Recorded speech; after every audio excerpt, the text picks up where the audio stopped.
Colpito da ictus ischemico, Wolfgang Rieke è ricoverato in prognosi riservata all'ospedale Ca' Foncello di Treviso.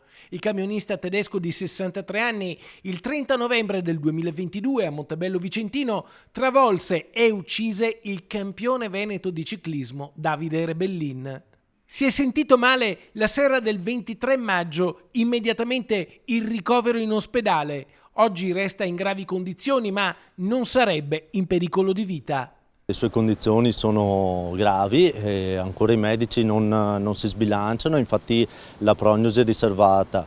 Attendiamo i prossimi giorni di capire quali sono gli sviluppi da un punto di vista medico delle sue condizioni di salute. Oggi Wolfgang Rieke avrebbe dovuto comparire di nuovo in tribunale a Vicenza per il processo che lo vede imputato. Sarebbero stati sentiti i periti, ingegneri cinematici, nominati dal pubblico ministero e dalla difesa di Rieke per ricostruire l'esatta dinamica dell'incidente in cui morì Davide Rebellin.